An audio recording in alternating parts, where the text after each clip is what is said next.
I'm not doing this very well. I was trying to do that nice, smooth beer pour, but totally screwed it up. Welcome back to Paul's Tech News. It's the first day of summer here in the Northern Hemisphere, the solstice. And while you have all no doubt prepared your druidic runes, ritual sacrifices, and muttered incantations to celebrate this hallowed time of renewal, life, fertility, and the potential for a good harvest, I find it fitting that PC gamers are perhaps also at a turning point, a cresting, if you will, like when an upward trend on a chart, say one displaying aggregate eBay sales of overpriced and supply-limited GPUs, finally peaks and begins a steady fall back towards normalcy. Fall is still a ways off though, so will today's good news be enough to cool down the market over the course of the long hot summer? Well, if it's not, at least I have this beer. Cheers. Excellent! Today's video is brought to you by MSI's MPG Series Z590 motherboards built for Intel 11th Gen core processors. Whether you prefer the blacked out look of the Gaming Plus, the Wi-Fi 6E support of the Edge Wi-Fi, or the extra power for overclocking provided by the Z590 Force or the Carbon Wi-Fi, every board is packed with features like 2.5 gig LAN, 20 gigabit USB 3.2, Audio Boost 5, premium VRM cooling, and of course, PCI Express Gen 4 support with supplemental PCIe power. RGB2? Yes, RGB2. Click the sponsor link in the description for more on the MPG Z590 motherboards from MSI.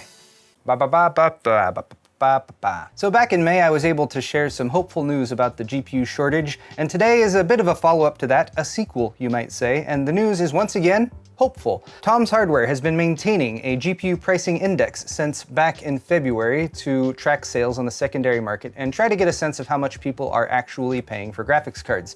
In this time, they have discovered a strong correlation between eBay prices and potential Ethereum mining profits, and that potential has been undermined recently by the price plunge that Bitcoin, Ethereum, and many other cryptocurrencies took back at the beginning of May. Bitcoin is still struggling to break 40K again, and Ethereum fell from a high of over $4,100 down to the mid-$2,000 range, and that is where it remains. Meanwhile, as Tim from Hardware Unboxed points out in this video on the subject, gas prices, or the fees paid per Ethereum transaction, are down, which hurts mining profits, and mining difficulty is also down somewhat, which means there are fewer overall GPUs mining on the network. The upshot is that a card like an RTX 3090 that was earning about 14 bucks a day a month or two ago would now earn about 7 bucks a day. This reduced profit potential seems to be directly affecting eBay sales, where, according to Tom's, every card except the RX 6900 XT is on a downward pricing trend, anywhere from 4 to 11 or 12% versus a couple weeks ago. This is confirmed on TechSpot with a similar but more pronounced dip in pricing for the cards they tracked since it was a longer time frame from May to June. This is all relative, of course. Most of the GPUs are still around double their suggested MSRP, and some, like the RTX 3080 and 3060 Ti, are still close to triple. It could be good news that the total number of GPUs sold on eBay, as recorded by Tom's, was lower though. 240 fewer NVIDIA GPUs and 154 fewer AMD GPUs were purchased, despite the recent 3070 Ti and 3080 Ti launch. With so many factors affecting GPU pricing, it's hard to take 3080... Well, shoot. I just spilled a bunch of beer, but I'm gonna press on. With so many factors affecting GPU pricing, it's hard to make predictions about the future with any certainty. We haven't even mentioned how the transition to Ethereum 2.0 and proof of stake might be affecting GPU mining speculation, the impact of NVIDIA's second wave of light hash rate cards that seem to still be unhacked for now, the potentially reduced demand because it's summer and people are going outside to do IRL things, or they've just really gotten sick of following the whole GPU market and its obstinate inaccessibility. Speaking of, I'm supposed to have more beer here. Well, the part I drank was good.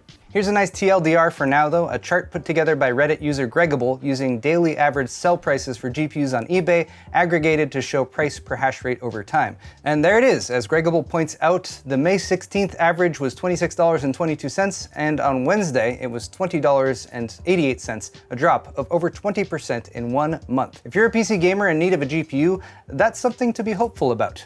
Anyway though, gathering this data takes work. Hardware Unboxed and Tom's Hardware have to manually scrape eBay and other secondary market websites to accumulate it. So if you guys are watching, thanks, I appreciate it, and I'm sure a lot of our viewers do too.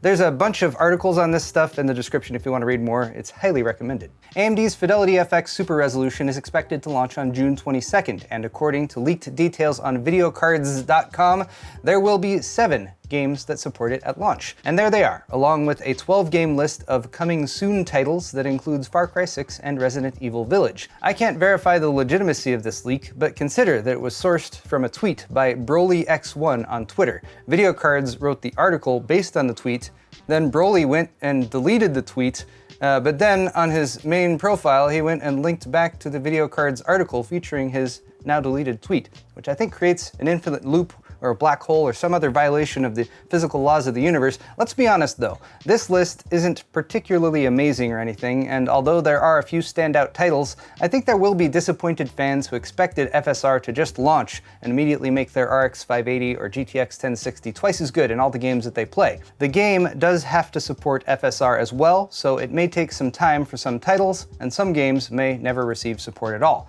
That said, there's also a list of 44 developers who have supposedly said they'll support FSR, so check for your favorite games dev on there and tell them to update your favorite game with FSR, or you won't be friends with them anymore. That usually works for me. One reason FidelityFX Super Resolution has been supposedly taking so long is because AMD wants it to work on a lot of platforms, hence the inclusion of some GeForce cards like the 1060 in their announcement.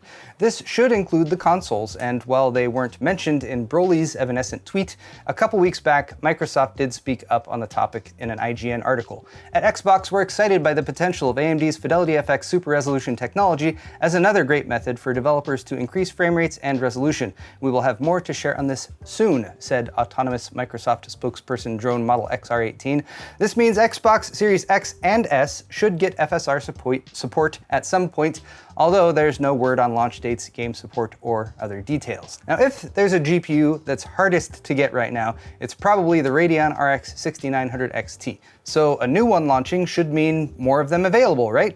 Well, not necessarily unless you're looking to buy a pre-built. The Radeon RX 6900 XT liquid-cooled edition was revealed on Wednesday, powered by the Navi 21 XTX-H GPU variant that has been hitting crazy clock speeds and breaking records in other special edition RX 6900 XT third-party designs, but this card is an AMD design with a pre-installed water block attached to a 120mm GPU all-in-one cooler.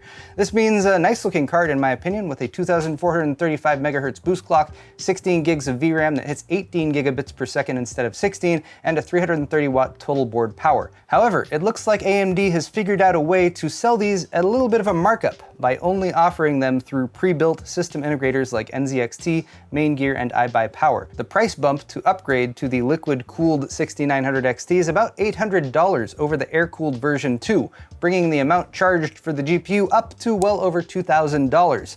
You know, scalper prices. And now for tech briefs. Promotional undergarments coming soon. We're still working on the design.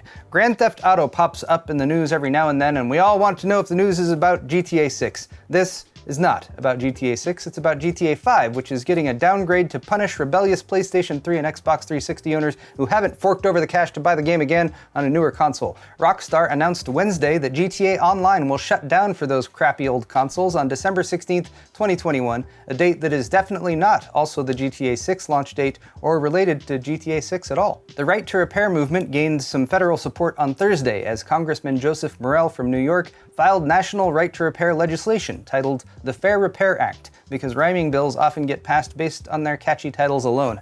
It would require manufacturers to provide owners and independent repair stores access to the tools, parts, and information they need to fix electronics, from cell phones to John Deere tractors, and it is even overwhelmingly popular with both Democrats and Republicans, which means it's probably doomed. In fact, the mere mention of the United States Congress has gone back and retroactively canceled any hope or positivity previously present in this video.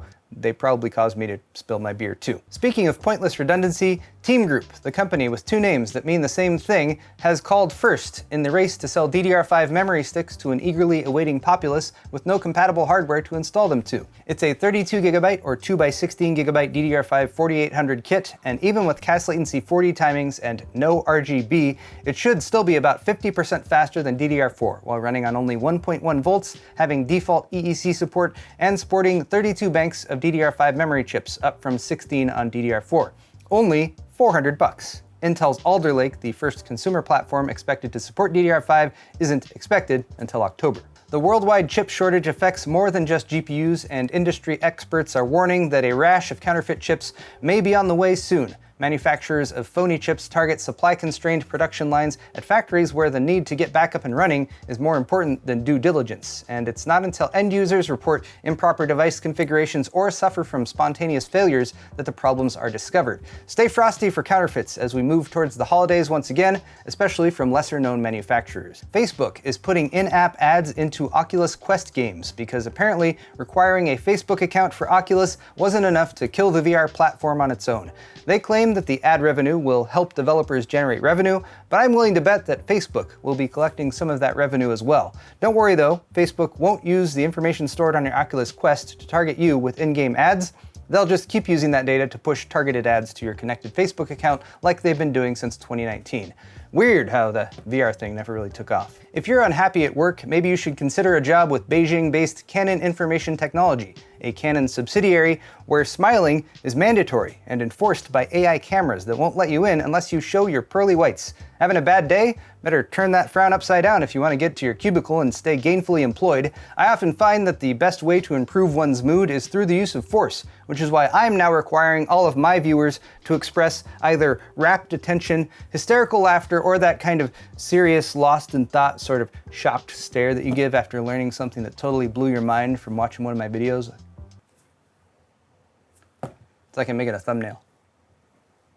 Conforming to this new standard is not just appreciated, it is required. So now that we've sorted that out, that is all. Tech news for the week is complete. I hope that your summer is off to a good start, and your comments are always welcome, so please feel free to leave me your thoughts down below. While you're down there, do note that all the articles I talked about today are linked in the description if you're interested in further reading, and you can also click the like button if you enjoyed this video. Don't forget to hit that notification bell too. Check out my store at paulshardware.net for a selection of excellent merchandise options with the thumbscrew logo, and subscribe to my channel if you'd like to see more videos like this one in the future. Rip to my beer. Thanks again for watching, guys. We'll see you in the next video.